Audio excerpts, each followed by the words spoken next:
Ok. Estamos aqui reunidos mais uma vez em nome do nosso Senhor Jesus Cristo. Pedir a Ele o amparo dessa noite e agradecer por mais essa oportunidade de estarmos aqui.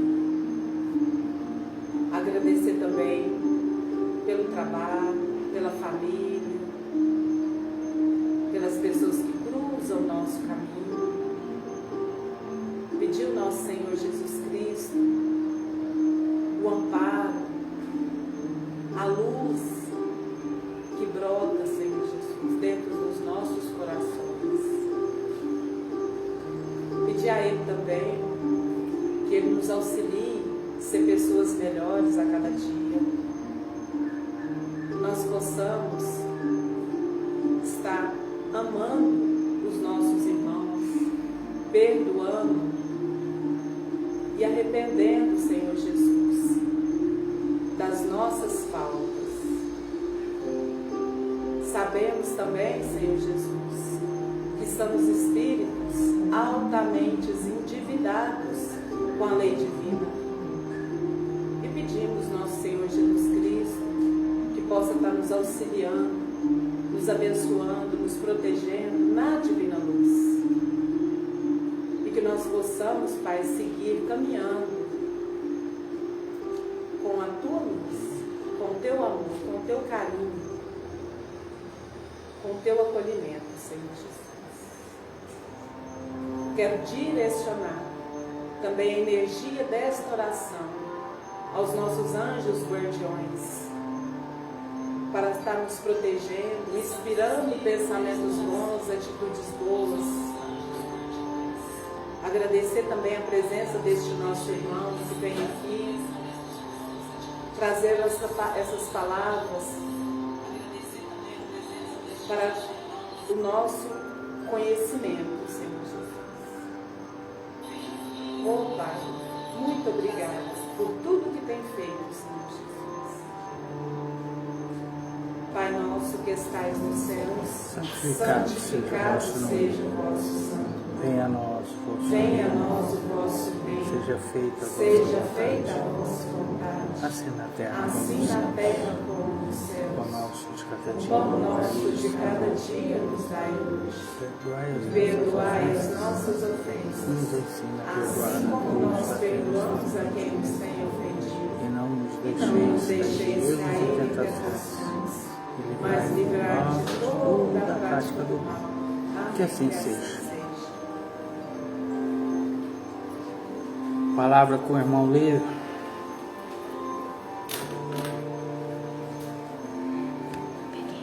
Ué, eu esqueci. Pergunta essa musiquinha.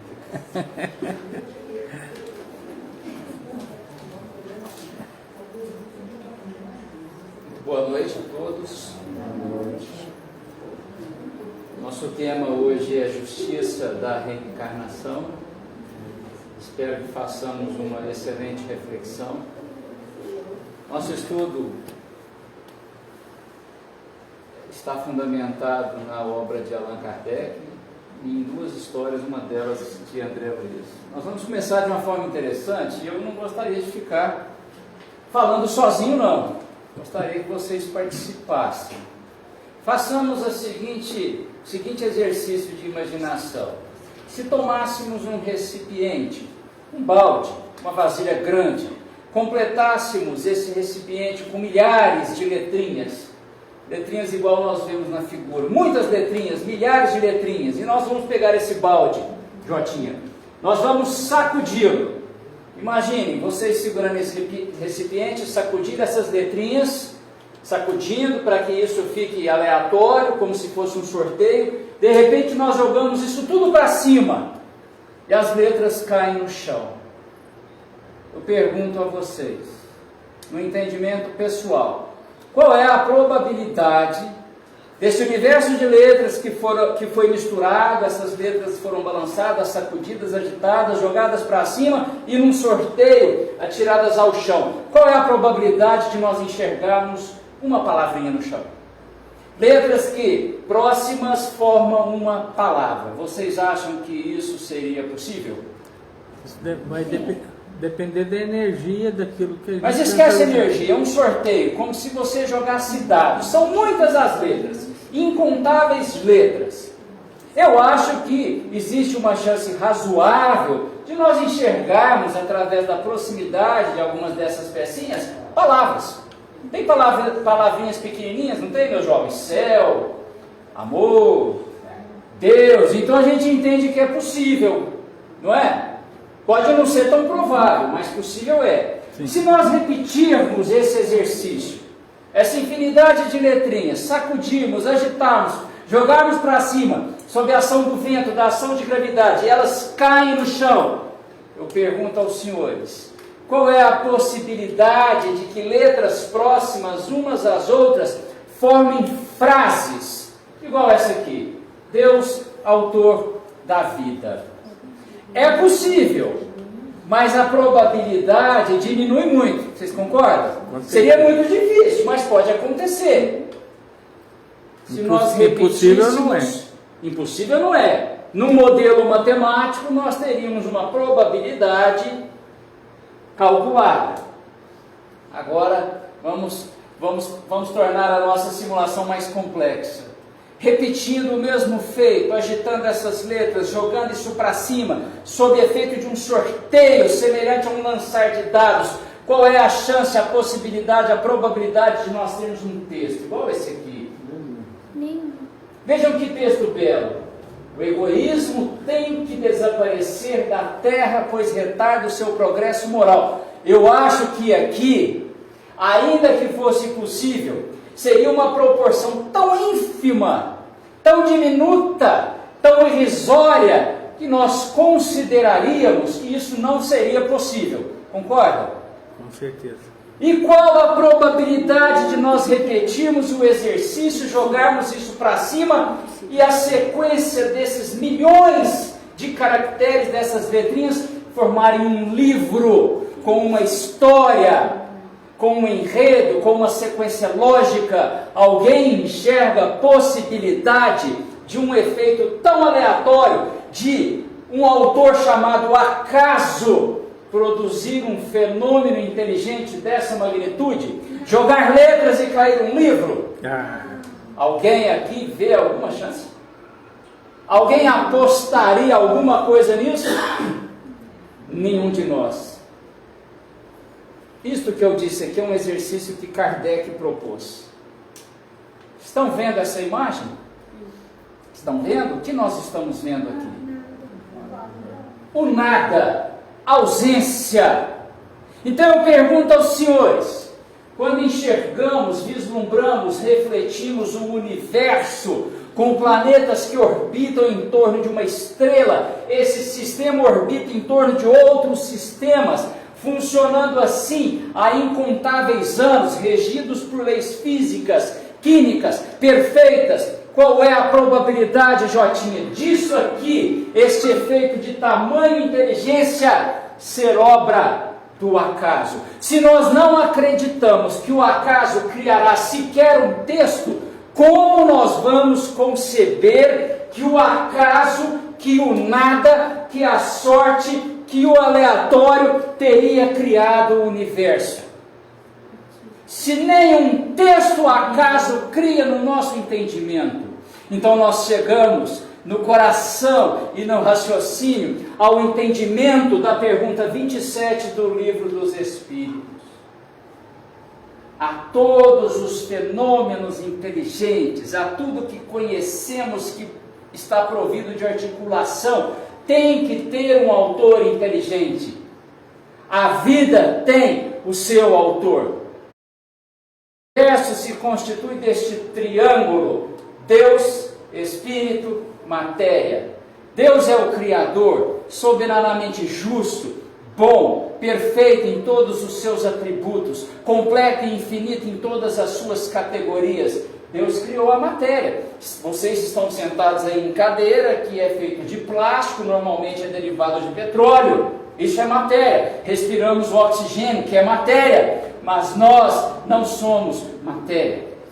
O nosso corpo o é. Nós somos espíritos, seres inteligentes, dotados de livre-arbítrio, que é a capacidade, o poder de agir e pensar conforme a própria vontade, a própria decisão. E somos espíritos que nos valemos de corpos físicos para a nossa experiência.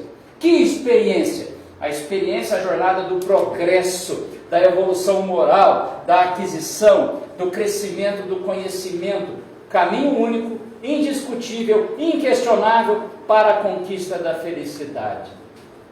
Então, diante de todos esses fenômenos inteligentes, há uma causa, que é o Criador. O nada cria. Se um texto não foi possível por obra do acaso, imaginem a criação da matéria e dos espíritos. E qual é o nosso destino? Onde chegaremos? Qual é o nosso objetivo? Como estaremos daqui milhões, bilhões de anos? À medida que buscarmos a nossa evolução, o nosso progresso, nós seremos espíritos puros. Por que estou falando do objetivo? Para que tenhamos de forma clara o conhecimento de que fomos feitos para a felicidade. Felicidade que será conquistada se e somente se extirparmos, expurgarmos do nosso coração o orgulho e o egoísmo. Vislumbrem em mundos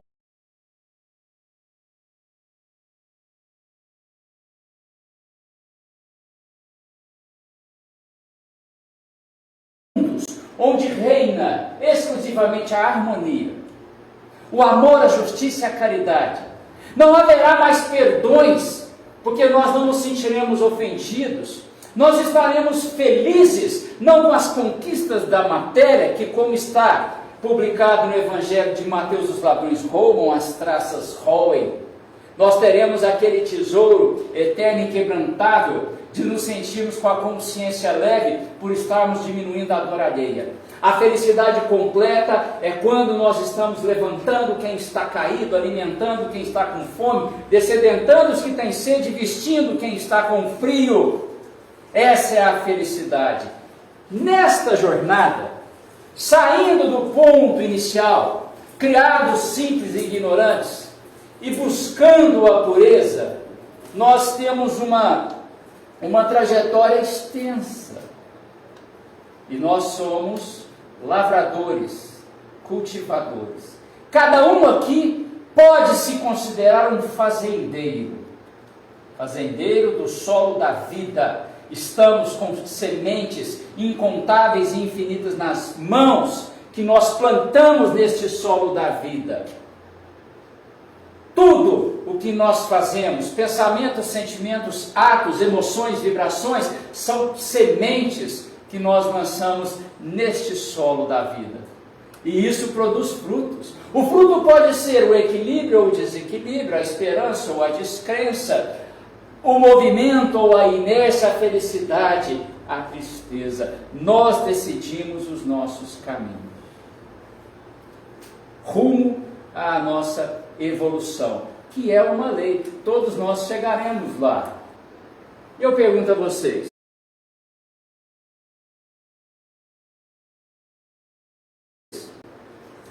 Emmanuel diz que o perdão é o melhor antibiótico em combate às infecções do ressentimento. Todos nós aqui perdoamos ou nos esforçamos por perdoar. Tenho certeza que o Jotinha já teve discussões em casa com seus filhos, já alimentou decepções, mas se esforçou para empreender o perdão a seus filhos, como seus filhos a ele. Todos nós aqui buscamos perdoar aqueles que amamos, não é verdade? Ou a gente é ofendido por um parente e guarda aquilo para todo sempre. Ou nós nos abraçamos àquela mágoa, àquela ofensa, vamos para o canto do quarto e ali ficamos igual uma estátua por meses e anos. Não, nós nos esforçamos por perdoar, porque isso traz leveza e alívio ao coração. Vocês concordam? Que nós nos esforçamos por perdoar os seres que amamos, principalmente aqueles que nos são mais caros. O que seria das mães se não perdoassem seus filhos?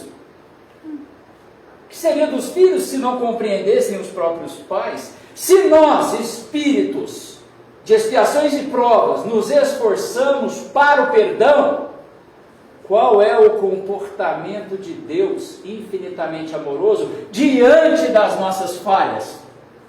Se nós buscamos perdoar as falhas alheias, o que dirá o Pai em relação às nossas? Por isso Kardec fez essa pergunta de 171. Como Deus age diante das nossas quedas, das nossas falhas, das nossas sucumbências? E a resposta está aí. O bom Pai deixa sempre aberta a seus filhos uma porta para o arrependimento. Aqui não disse que Deus perdoa, porque Deus não necessita perdoar, Ele não se ofende. Mas aqui diz que diante da nossa necessidade de melhoria, de ajuste, aperfeiçoamento, Deus sempre nos oferece uma oportunidade, metaforicamente uma janela, uma porta. Jesus ressuscitou Lázaro para oferecer a ele a bênção do reinício. Jesus sempre estende os seus braços, nos oferecendo uma nova oportunidade. E se nós necessitamos de novas oportunidades, como que vamos conseguir evoluir do momento em que eu nasci, em que cada um nasceu, está ali na certidão de nascimento, na carteira de identidade, replicada na carteira de habilitação? Como que nós vamos conseguir extirpar todo esse orgulho, esse egoísmo, essas dificuldades? A irmã aqui fez uma prece dizendo, muitas vezes somos endividados perante a lei de Deus, somos mesmo. Como vamos conseguir atingir o estágio da pureza nestes anos de vida? Talvez eu vá viver mais 10, 20, 15, não sei. Algumas pessoas viveram 15, 20, 30, crianças viveram meses, outros chegaram aos 90. Este tempo é suficiente para atingirmos a plenitude evolutiva que se espera? Vocês acham, alguém aqui acha que será um espírito puro nesta jornada, enquanto este corpo físico que vocês habitam, este corpo que vos hospeda, vocês conseguirão atingir o estágio da pureza neste intervalo? Alguém acha que sim? É muito longe. Então como isso funciona? Kardec faz outra pergunta. Como a alma que não alcançou a perfeição finaliza a sua depuração, o seu progresso? Como, meus irmãos?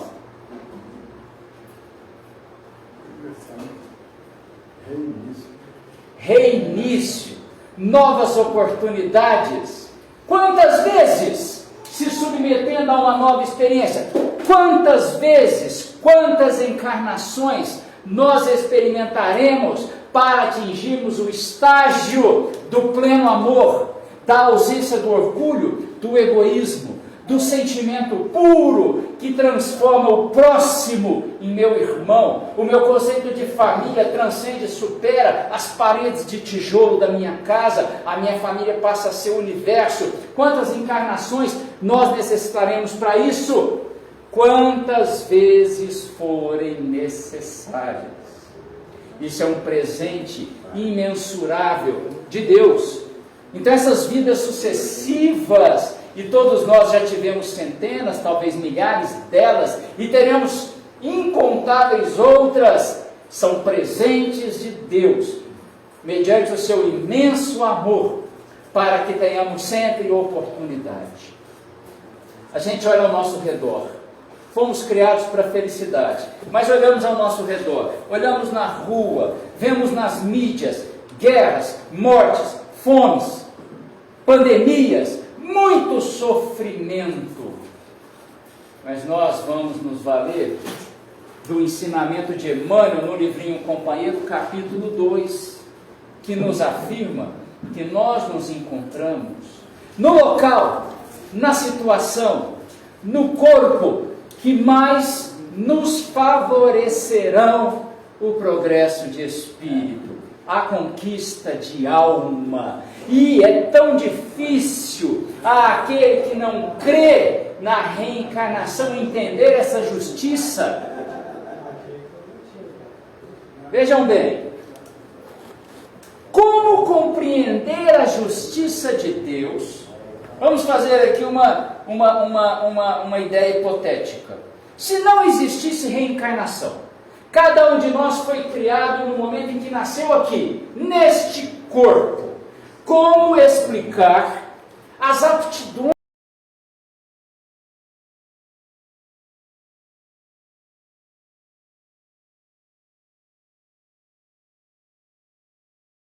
naturais que cada um traz, que cada um demonstra?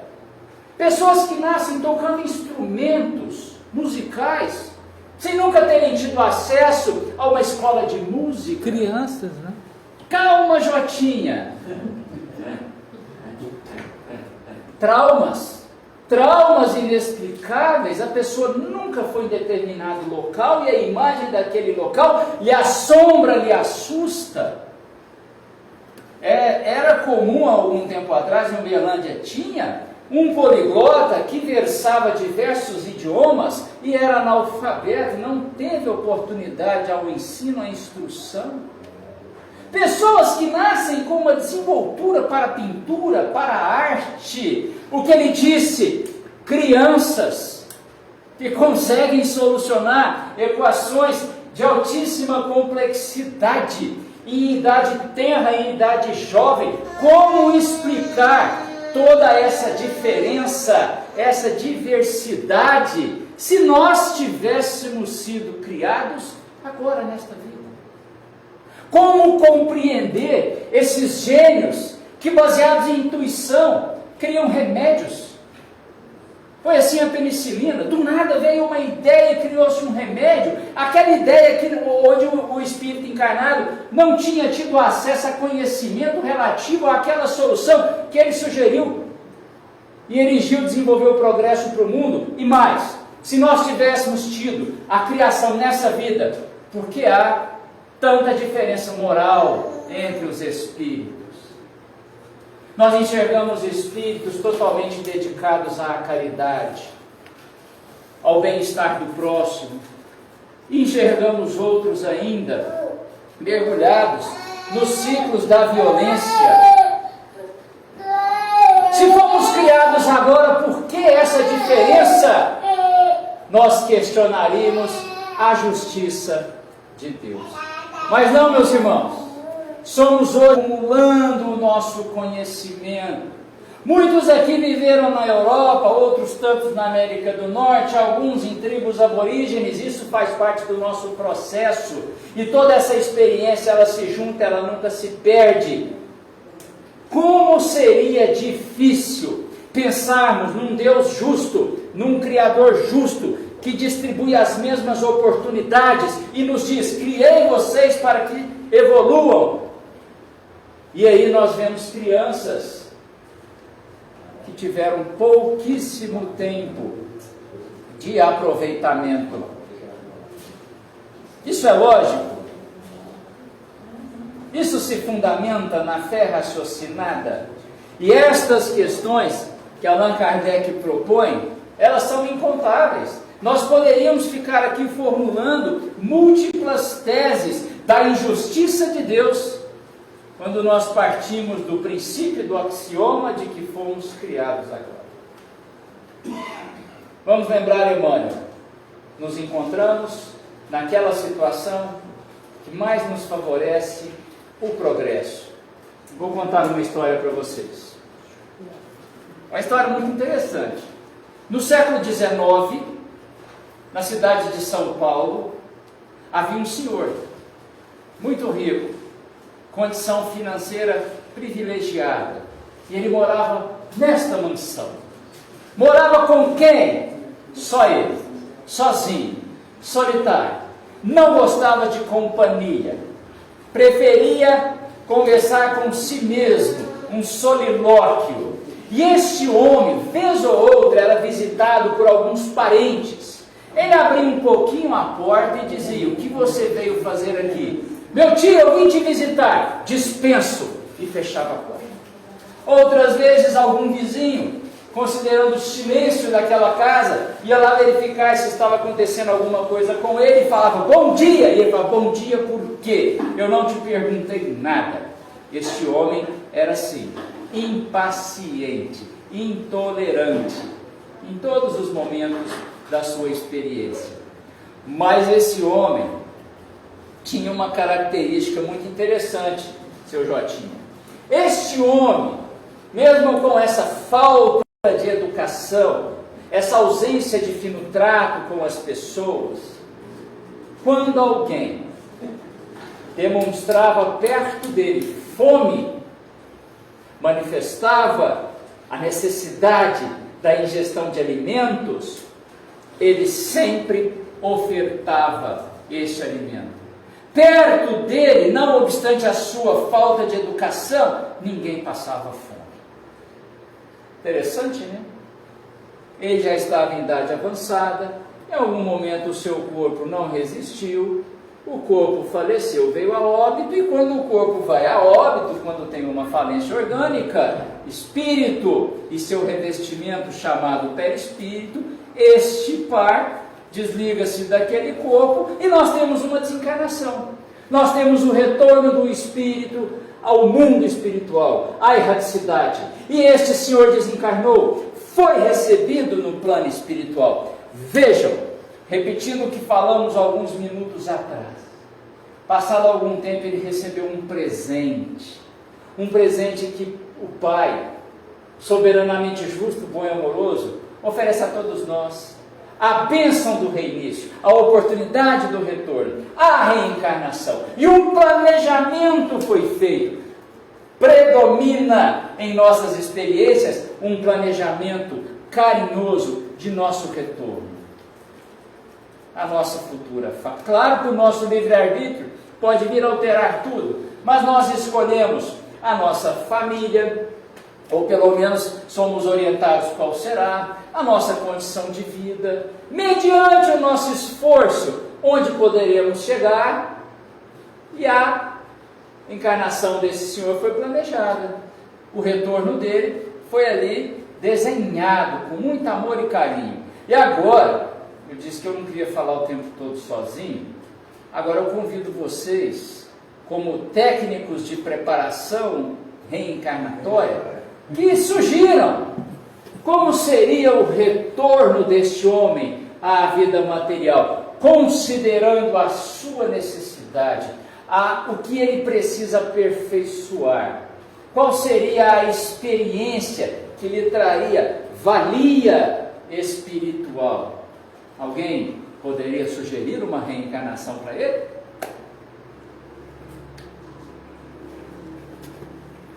Um lugar que ele tivesse que conviver o tempo todo com a semelhante. Eu achei a ideia da senhora fantástica. Qual é o nome da senhora?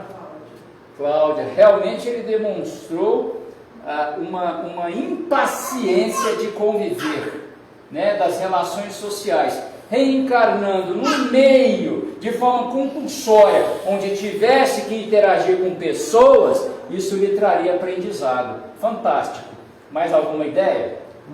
Bastante irmãos, bastante dificuldades, e saber dividir o pão de cada dia, certo? Dentro dessa família poderia gerar amor cada vez mais do que isso. Aí tem uma certa dificuldade financeira, e quando você passa por sofrimento, você aprende a amar mais uma pessoa que você todo dia. Bem como também você aprenderia a convivência, porque não tem dessa encarnação, né? E tem o valor do amor de você realmente dividir o pão de cada dia. Ele não tem o egoísmo por si só, mas tem a ignorância que vai carregada de alma. O orfanato. Assim, eu acho. Interessante. Seu nome? Adelso. Adelso. Interessante que a ideia de vocês dois é uma ideia que combina bem. E eu fiz essa palestra numa casa com mais de 100 pessoas. E lá não houve ideias tão boas quanto a de vocês. Vejam a sabedoria dos prepostos de Deus, dos espíritos superiores que nos auxiliam ao nosso retorno mediante a nossa necessidade, pensando exclusivamente naquilo que nos trará proveito, oportunidade de crescimento. Este Senhor reencarnou numa família com condição financeira precária, difícil, órfão de pai, desde jovenzinho teve que buscar trabalho, reencarnou novamente na cidade de São Paulo, estava adulto nos anos 30, 40 do século passado, 1930, 1940, arrumou um emprego num restaurante popular. Não havia esta modalidade self-service, mas já existiam os restaurantes populares, onde, com poucos recursos, poderia se comprar um prato com arroz, um bife muito duro, um ovo mal frito. E ali estava ele, meus amigos, aqui ó, destacado, naquele restaurante, inundado de clientes exigentes. Como disse a nossa amiga, ele estava ali com a sua bandeja, alguém puxava a manga de sua camisa, ô meu chapa, este bife está duro. E ele se enervava, se impacientava, mas o que ele fazia? Nada, porque ele precisava deste emprego. E aí as pessoas falavam, cadê o meu suco de laranja? O meu café veio frio, esse arroz não está agradável. E ele trabalhava o dia inteiro em pé, na busca de seu sustento, sem acesso à instrução, porque precisava trabalhar o tempo todo, tendo que trabalhar em si a paciência mediante a volumosa exigência de todos aqueles clientes. Vejam, imaginem, daquele senhor solitário, abastado, rico naquela casa, para esse local, com essa multidão de pessoas, aquele turbilhão de petições. Eu sempre me perguntei, como que nesses restaurantes cheios, o garçom, nosso honroso garçom, consegue decorar tanto pedido, porque ele vai passando de mesa em mesa, alguém fala, traz isso, traz aquilo outro, a gente já não decoraria. Agora veja a situação desse senhor, tendo que trabalhar a sua paciência, a sua tolerância, a convivência com pessoas. E agora tem um ponto-chave nessa história, que vocês vão concordar comigo, que é um fecho de extrema sabedoria. Qual era a característica interessante desse Senhor na sua vida anterior? Ele sempre estava com as pessoas, para elas não passarem fome. Nunca deixava ninguém passar fome. Parabéns!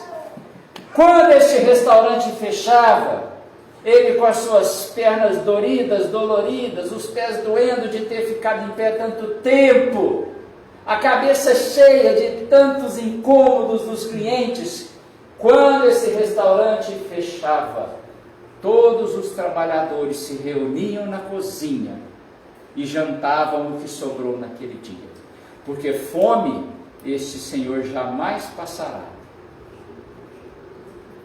Percebam como que a nossa experiência, muitas vezes não percebemos, mas esse é um caso, é um exemplo, como que estas histórias, quando conhecemos o antes, o nosso pretérito, o nosso passado, como que estas histórias nos mostram que o que vivemos e experimentamos se veste tal qual uma luva em uma mão às nossas necessidades. Voltemos a Emmanuel, nos encontramos na situação, no local, no corpo que mais nos favorece as aquisições. Estou até feliz, vocês vão achar um exagero, mas emocionado, porque nossos dois colegas e a nossa jovenzinha formularam basicamente a encarnação que esse Senhor teve.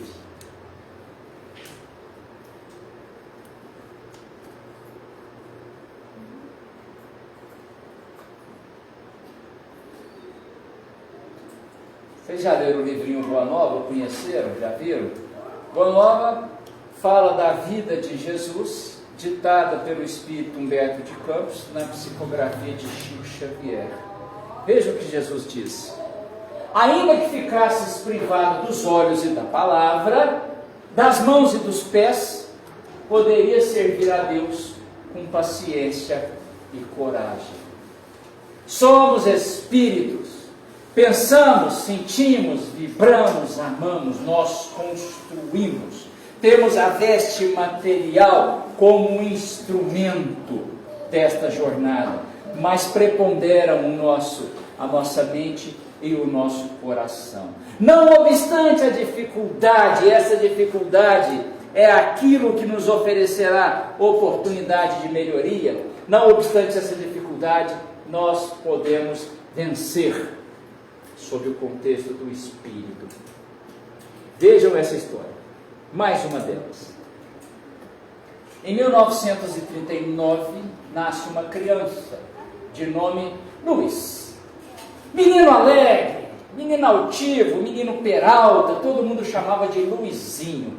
Mas esta criança, desde os 6 anos de idade, começa a apresentar uma dificuldade de locomoção nas suas perninhas. Ele já não flexionava mais os joelhos. Ele tinha uma artrite reumatoide avançada. Mas Luizinho era uma criança feliz, inundada de sonhos, aspirava a grandes realizações. E desde jovenzinho, sabe o que ele demonstrava? Ser um menino muito romântico. Sempre teve o sonho de realizar um casamento, um matrimônio, se juntar a uma companheira.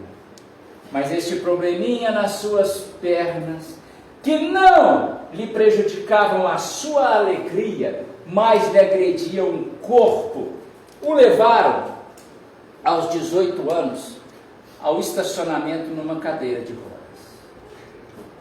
Luizinho, alegre, sonhador, romântico, comunicativo, uma voz que poderia ser de locução de rádio, estava ali com tamanho problema que já estava alojado numa cadeira de rodas aos 18 anos de idade. Passou-se o tempo, se quer um raio-x da coluna dele, ela foi se entortando. Vocês estão vendo? Foi necessária a fabricação de uma cama ortopédica em curva para se amoldar à sua deformação de coluna. Mas ele se mantinha alegre, eloquente, otimista, e ele, romântico, conquistou Jotinha, que o pessoal não saia correndo, conquistou 2 noivas e se casou com elas. O amigo ficou preocupado. A primeira noiva, a dor, casou-se com a dor de seu corpo e nunca se divorciou. A outra, a cama, pela impossibilidade da locomoção, foi instalada naquela cama ortopédica, de onde também nunca mais saiu. Com 20 e poucos anos, ele, que gostava tanto de ler, André Luiz, Emmanuel, romances, perdeu a visão. Os olhos do corpo se fecharam. Não, os gigantes deitados. Para sempre.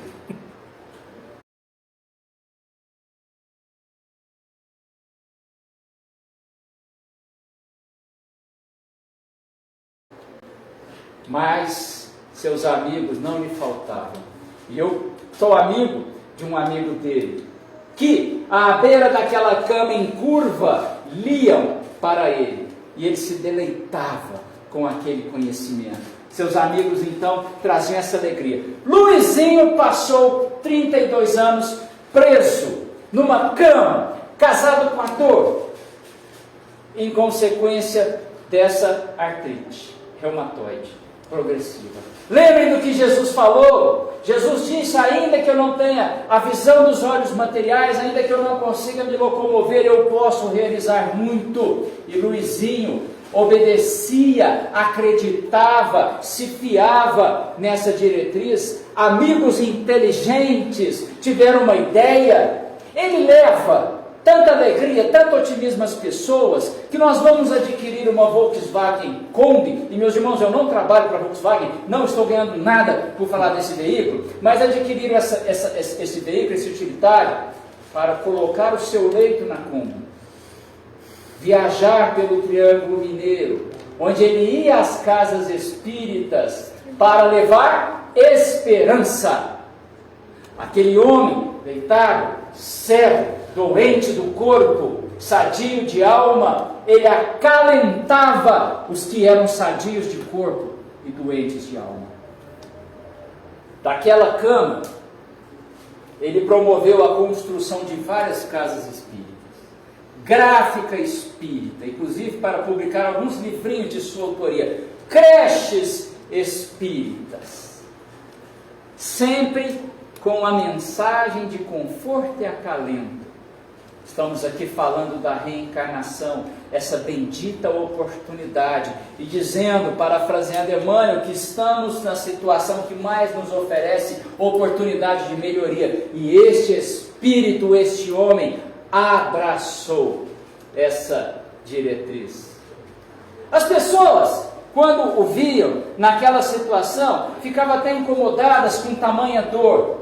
Mas ele revertia isso com a sua alegria, com a sua palavra otimista, a sua palavra de esperança. Eu troquei o nome. Esse homem se chamou Jerônimo Mendonça. Viveu na cidade de Ituiutaba. A hora que eu comecei a contar a história, o Jotinha já falou do gigante deitado, que esse foi o adjetivo carinhoso que colocaram nele.